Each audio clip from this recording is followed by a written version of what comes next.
Picture चालू करो बे। इनके लिए एक शेर है कि भाजपा इस कदर आवाम पर एहसान करती है, वो आंखें छीन लेती है और चश्मे दान करती है। ये आंखें छीन कर चश्मे दान करने वाले लोग हैं। हम आपके सामने खुलासा करते हैं। अंजना जी कह रही थी 10,000 रुपया, 10,000 रुपया। अरे भाई 10,000 रुपया उनको अनुदान है कि कर्ज है? अगर कर्ज है तो इनके शर्म आनी चाहिए, अगर अनुदान है तो ये बताएं। ब्याज लेकर के हर औरत को, हर महिला को आप कर्जदार बना रहे हैं 10-10 हजार रुपए का, जिसका कि आपको ब्याज देना पड़ेगा। ब्याज भी देना है, मैं जिम्मेवारी से कह रहा हूं, ब्याज देना है और कर्ज देना है, पैसा वापस करना है। और इसको ऐसे कह रहे हैं कि जैसे इन्होंने फ्री में दे दिया, सब कुछ फ्री में दे दिया। अरे फ्री में तो दिया था हमने, कर्नाटक में भी दिया, तेलंगाना में भी दिया। और भारतीय जनता पार्टी के झूठे वादों को देखिए। कह रहे थे, आप ही लोगों से कह रहे थे ना कि 2 करोड़ रोजगार देंगे, अगर किसी को मिल गया हो तो बता दे, लाल गमछे वालों को मिला हो तो बता दे भाई। एक बात। उसके बाद कहने लगे कि 500 रुपए में सिलेंडर देंगे। किसी को सिलेंडर 500 रुपया में मिल रहा हो तो लाल गमछा वाले बता दे, किसी घर में किसी महिला को मिल रहा हो। मैं नहीं बताऊंगा। ठीक है ना, आप बताइए हमको, किसी को भी मिल रहा हो तो बता दे। ये जब चुनाव आ जाता है तब झूठ पे झूठ, झूठ पे झूठ, झूठ पे झूठ, इधर उधर की बातें करने लगेंगे, बड़ी बड़ी बातें करने लगेंगे, माई बहन की सम्मान। अरे भाई, किसी महिला का अपमान करने के बाद, उसको कर्ज में डुबाने के बाद, उसकी सहायता करने की जगह आप उसको कर्ज पे कर्ज दे रहे हो। और कर्ज भी उसी महिला को मिलेगा जो सेल्फ हेल्प ग्रुप वाली होगी।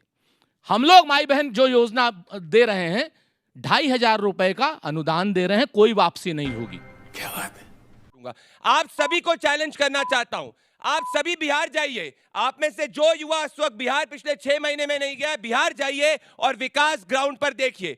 पवन जी का झूठ नंबर 1, कह रहे हैं कि बिहार पे सबसे ज्यादा डेट है, गलत है। बिहार का ग्रोथ रेट 14% है, जो देश के एवरेज से 5% ज्यादा है। क्या बात करेंगे ये? झूठ नंबर 2, बिहार नीचे जा रहा है। ये रही वर्ल्ड बैंक की रिपोर्ट। वर्ल्ड बैंक कहता है कि बिहार के अंदर सबसे ज्यादा गरीब गरीबी रेखा से ऊपर आए हैं। झूठ नंबर 2। झूठ नंबर 3, कहते हैं कैंसर हॉस्पिटल बिहार के अंदर नहीं है। मुजफ्फरनगर के अंदर कैंसर हॉस्पिटल ऑलरेडी इनॉग्रेट हो चुका है और आगे चालू होने वाला है। झूठ नंबर 4, सुरेंद्र राजपूत कहते हैं कि ये लोन दिया गया है, 10,000 का ग्रांट दिया गया है, कोई बंधुआ मजदूर नहीं बनाया गया जैसे कांग्रेस पार्टी कर्नाटका के अंदर बनाती थी और लड़कियों लड़ सकती हूं को वादा करती थी और जमानत जब्त हो जाती थी इनकी। ये झूठ नंबर 5।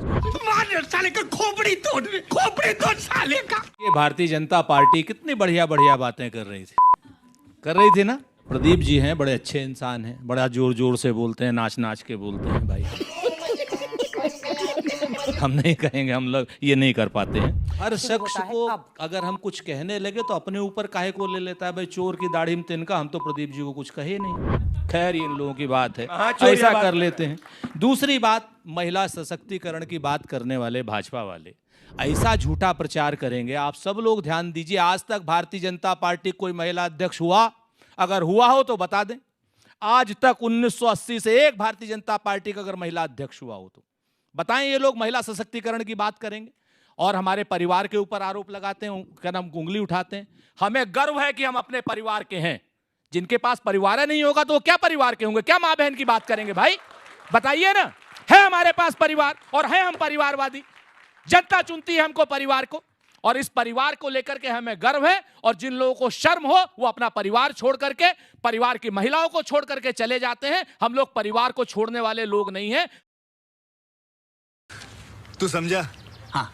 हम बिल्कुल मीसा भारती पर गर्व करेंगे, प्रियंका गांधी पर गर्व करेंगे और सोनिया गांधी पर गर्व करेंगे, सारी महिलाओं पर गर्व करेंगे। अंजना जी, हर सिक्के के ना 2 पहलू होते हैं। एक पहलू जो ये बताते हैं, टेलीविजन चैनल पे बोलते हैं, और दूसरा पहलू मैं बताती हूँ जीविका दीदी का हाल क्या है बिहार में। कि हर गांव में चले जाइए, 15 से 20 ऐसे जीविका दीदी मिलेंगे जो 3 से 4 माइक्रो फाइनेंस कंपनी से पैसा ली हुई है, और जो उनके खाते में पैसा जा रहा है ना, वो सिर्फ और सिर्फ ब्याज में कट रहा है। ये हालात है जीविका दीदी का, और आप कह रहे हैं कि जीविका दीदी आप ताल ठोक रहे हैं। दूसरा, फिर मैं आती दूसरे पहलू पर कि जब शराबबंदी हुआ था बिहार में, सुरेंद्र जी इस पे कहना चाह रहे थे लेकिन बात कट हो गई थी, तो तब से अभी तक करीब 14,32,837 गिरफ्तारियां हुई हैं, जिसमें 14,20,700 लगभग जो है जिनकी गिरफ्तारी हुई है वो ओबीसी, SC, ST समाज से आते हैं। क्योंकि गिरफ्तारी हुई है तो उनके कंधों पर, उनके परिवार को जिम्मेदारी है वो महिलाओं के ऊपर है, और वो लोन ले लेकर जीविका दीदी से अपना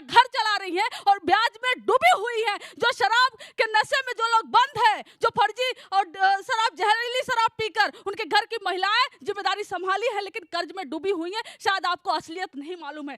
बेशर्मो, शर्म करो, शर्म। दूसरी असलियत मैं आपको बता देती हूँ कि आज जो बिहार में जो सरकारी स्कूल है, दोपहर में खाना बनाने वाली महिलाओं को 1650 रुपए मात्र सैलरी मिलती है, मात्र 1650, यानी एक दिन में सिर्फ 53 रुपए। कौन से 53 रुपए में कौन सा घर चलता है, आप यहाँ आज पब्लिक के सामने बता कर जाइएगा। दूसरा, 65% गर्भवती महिलाएं जो बिहार में है वो एनेमिक है, कुपोषण की शिकार रहती हैं। क्या किया है आपने उनके लिए, यह भी बताइएगा। और हर साल बिहार में लगभग 3500 महिलाएं सर्वाइकल कैंसर से उनका डेथ होता है। कोई आपने रिसर्च संस्थान नहीं खोला है, कोई सर्वाइकल कैंसर के लिए बड़े सरकारी अस्पताल नहीं खोले हैं। और इसके अलावा 30,000 ऐसी महिलाएं हैं हर साल जो ब्रेस्ट कैंसर से, सिर्फ बिहार के आंकड़ा दे रही हूँ, ब्रेस्ट कैंसर से उनका डेथ होता है। लेकिन क्या आपने कोई संस्थान 20 साल में खोला है? तुम चुल्लू भर पानी में जाके डूब के मर जाओ। लालू जी को गाली देना बिहार की राजनीति में सबसे आसान काम है, लेकिन काम करके समय समाप्त। अगर हम कोई योजना लाते हैं, 20 साल से हम योजना पर काम कर रहे हैं महिला को सशक्त करने के लिए, इनके यहाँ किनको सशक्त किया जाता है? परिवार की महिलाओं को। राबड़ी जी को मुख्यमंत्री बना दीजिए, मीसा दीदी को राज्यसभा भेज दीजिए, लोकसभा भेज दीजिए, सारण से ला करके सिंगापुर से सीधे सारण लॉन्च कर दीजिए, टिकट बांट दीजिए उनके लिए, प्रियंका दीदी को वायनाड से लड़ा दीजिए। अगर आज बिहार की जीविका दीदियों के हिस्से और खाते में 10,000 की सबलता आई है तो वो एक दिन का प्रयास नहीं है।